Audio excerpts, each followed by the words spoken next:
নমস্কার, আমি শ্রাবন্তী। আমার বং বাংলা ন্যারেটিভ চ্যানেলে তোমাদের সবাইকে স্বাগত। কেমন আছো সবাই? আশা করি আমার শ্রোতা বন্ধুরা সবাই খুব ভালো আছো। পুরোপুরি বর্ষাকাল শুরু হয়ে গেছে, সারাদিন রিমঝিম বৃষ্টি হয়েই চলেছে। জানি তোমরা অনেকেই হয়তো বর্ষা পছন্দ করো না, কিন্তু আমার বর্ষাকাল খুব প্রিয়, তোমাদের আগেও বলেছিলাম। তাই এই বর্ষাকালের বর্ষণমুখর সন্ধ্যায় চপমুড়ি সহযোগে তোমাদের সবার সাথে ঘটনা শেয়ার করে নিতে আমার তো দারুণ লাগবে। তোমাদের কেমন লাগবে জানিও আমাকে প্লিজ। তাহলে চলো আর দেরি না করে চটপট শুনে ফেলি আজকের ঘটনা। চলো ঘুরে আসি ভয়ের দুনিয়ায়। আজকের ঘটনাটি পাঠিয়েছে অন্তরা দাস। ও যেভাবে পাঠিয়েছে আমি তোমাদের সেভাবেই পাঠ করে শোনাচ্ছি। আমি অন্তরা দাস, কাঁচরাপাড়ায় আমার বাড়ি। দিদি, তোমার মুখে ঘটনা শুনতে আমার খুব ভালো লাগছে, তাই আমার নিজের সাথে ঘটে যাওয়া একটি ভয়ঙ্কর ঘটনা তোমাকে শেয়ার করলাম। তুমি সকলকে শুনিও। এবার মূল ঘটনায় আসি। দিদি, আমি মেডিকেল পড়ছি একটি বিখ্যাত সরকারি হাসপাতাল থেকে। আমি এখনো পড়ছি, তাই হাসপাতালের নাম আমি নিলাম না। দিদি, আমরা মজা করেই আমাদের সব ক্লাসগুলো করি। আমরা ইন্টার্নরা সবাই একসাথে বেশ ভালোই আছি। কিন্তু কিছুদিন আগেই আমি এক ভয়ঙ্কর ব্যাপারের সম্মুখীন হই। দিদি, আমাদের পেশেন্টদের অনেকবার রাউন্ড দিতে হয়। এরকমই একদিন রাতে আমি রাউন্ড দিয়ে ফিরছি, তখন হঠাৎ আমার ডান দিকে পেছন থেকে এক অদ্ভুত গোঙানির আওয়াজ পাই। ওই দিকটা বার্ন কেসের পেশেন্ট ভর্তি থাকতো আগে। এখন জায়গা পরিবর্তন করা হয়েছে বলে ওই স্থানটা ফাঁকাই পড়ে আছে। তাহলে ওই দিক থেকে গোঙানির শব্দ আসবে কি করে? মনে একটু খটকা লাগলো। আমি আস্তে আস্তে ওই দিকে এগিয়ে গেলাম। আমি যখন দরজার সামনে গিয়ে দাঁড়ালাম, বুঝতে পারলাম আমি ভুল কিছু শুনিনি। সত্যি সত্যি ভেতর থেকে গোঙানির শব্দ আসছে। আমি একটু ঘাবড়েই গেলাম, কারণ আমি তো জানি এখানে কোনো পেশেন্ট ভর্তি নেই। আমি সেই স্থানে পুরো স্থবির হয়ে রয়েছি। মন বলছে ভেতরে ঢোকাটা ঠিক হবে না, কিন্তু আমার হাত কেমন মন্ত্রমুগ্ধের মতো এগিয়ে যাচ্ছে দরজাটা খুলে ফেলার জন্য। অবশেষে দরজাটা খুলে ঢোকার পর আমি অবাক হয়ে গেলাম। দেখলাম বেডে এক পেশেন্ট শুয়ে আছে এবং তার কাছ থেকেই গোঙানির শব্দ আসছে। আমি খুব অবাক হয়ে গেলাম। ভাবলাম এখানে আবার পেশেন্ট রাখা হচ্ছে। আমার কাছেই তাহলে ইনফরমেশন ছিল না। আমি ধীরে ধীরে তার কাছে এগিয়ে গেলাম। কাছে গিয়ে চমকে উঠলাম আমি। কি বিভৎস অবস্থা! পেশেন্টটি একজন মহিলা, যার প্রায় 90% শরীর পুড়ে গেছে। চোখ বন্ধ করে শুয়ে আছে আর গোঙাচ্ছে। আমি কাছে যেতেই আমার কাছে জল চাইছিল। খুব কষ্ট হচ্ছিল আমার ওনাকে দেখে।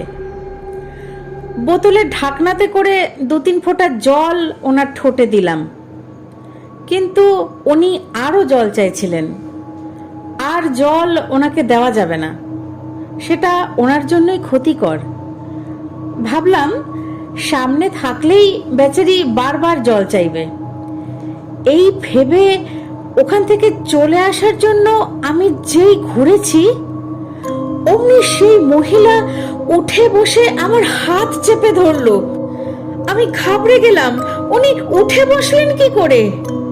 হঠাৎ সেই মহিলা অদ্ভুত খোনা গলায় বলে উঠলেন, "রে, তোর সাহস তো কম নয়। আমি জল চাইলাম আর তুই না দিয়ে কোথায় যাচ্ছিস? কে রে, জল দিবি না? কি রে, জল দিবি না?"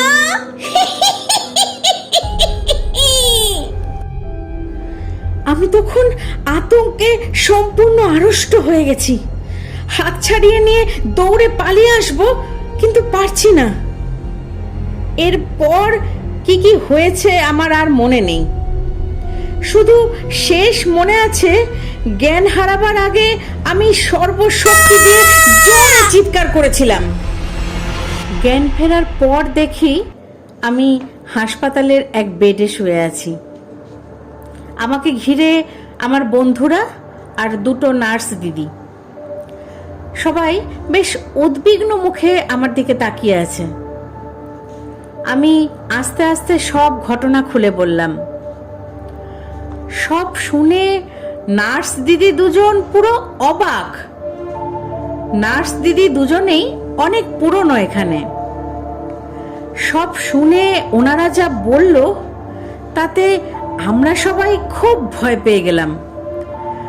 নার্স দিদি যা বলল তা খানিকটা এই রকম: বার্ন ওয়ার্ডে পেশেন্ট থাকে না, তা প্রায় বছর সাতেক হয়ে গেল, কারণ ওখানে কোনো পেশেন্টকে রাখা যাচ্ছিল না, সবাই খুব ভয় পাচ্ছিল।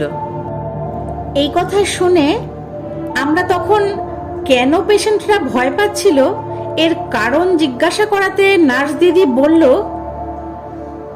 বছর সাতেক আগে এখানে প্রায় 90% বার্ন অবস্থায় এক মহিলা ভর্তি হয়। পুরো শরীরটাই পুড়ে যাওয়ার বেদনায় জর্জরিত। শুনেছিলাম ওনার শ্বশুর বাড়ির লোকেরা ওনাকে পুড়িয়ে মারার চেষ্টা করেছিল। সেই মহিলা সারা দিন যন্ত্রণায় গোঙাতো আর জল চাইতো। এভাবে প্রায় 5 দিন মৃত্যুর সঙ্গে পাঞ্জা লড়ে অবশেষে মৃত্যুর কাছে হার মেনে নেয়। ওই মহিলা মারা যায়, কিন্তু অদ্ভুতভাবে তারপর থেকেই বার্ন ওয়ার্ডে পেশেন্টরা ভয় পেতে থাকে। ওরা বলে একজন দগ্ধ মহিলা রুমের চারিদিকে ঘুরে বেড়ায় আর সবার কাছে জল চায়। কি বিভৎস তার চেহারা, পুরো মুখ ঝলসানো আর চোখ দুটো জ্বলছে ধকধক করে। সব পেশেন্টের মুখে এই একই ভয়ার্ত বক্তব্য শুনে হাসপাতাল কর্তৃপক্ষ বার্ন ওয়ার্ড অন্যত্র শিফট করে দেয়। সেই থেকে ওই জায়গা ফাঁকাই পড়ে আছে। তবে অনেকেই এখনো রাত বিরেতে ওখান থেকে গেলে গোঙানির শব্দ শুনতে পায়। সব শুনে আমরা একেবারে থ হয়ে গেছি। আমি সেদিন কি দেখলাম, কেনই বা আমার সাথে এমন ঘটনা ঘটলো, তার কোনো ব্যাখ্যাই আমি পাইনি। দিদি, তোমার মিষ্টি কণ্ঠে ঘটনাটি সবার সাথে শেয়ার করো।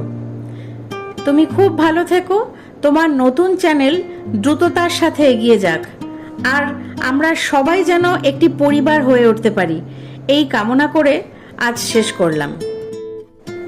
তাহলে এই ছিল অন্তরার পাঠানো একটি দুর্দান্ত ঘটনা। অন্তরার সাথে যা ঘটেছে সেটা তো অবশ্যই খুব ভয়াবহ ব্যাপার, কিন্তু সেই মহিলাটির কথা ভেবে আমার খুব কষ্ট হচ্ছে। কি নিদারুণ শারীরিক মানসিক যন্ত্রণা নিয়ে তাকে এই পৃথিবী ছাড়তে হয়েছে। কি করে তার আত্মার মুক্তি পাবে? সত্যি এই আধুনিক এআই এর যুগেও আমাদের সমাজ কতটা পিছিয়ে আছে, তাই না? এখনো কত রকম কত কি কারণে মহিলারা নির্যাতিত হয়, তাদেরকে এইভাবে মেরে ফেলা হয় বিভিন্ন উপায়ে। এর কি কোনো প্রতিকার নেই? অবশ্যই প্রতিকার আছে। আমাদের সবাইকে প্রতিবাদ করতে হবে, সবাইকে সোচ্চার হয়ে উঠতে হবে। আমি মন থেকে কামনা করছি সেই মহিলার আত্মার যেন শান্তি হয়। অন্তরা, দুর্দান্ত একটি ঘটনা, খুব ভালো লাগলো। তুমিও খুবই ভালো থেকো। আর তোমরা বন্ধুরা, কেমন লাগলো অন্তরার এই ভয়ঙ্কর ঘটনাটি? আমাকে প্লিজ কমেন্ট করে জানিও। আর আমার ঘটনা পাঠ যদি তোমাদের ভালো লাগে তাহলে লাইক কমেন্ট শেয়ার করতে ভুলো না।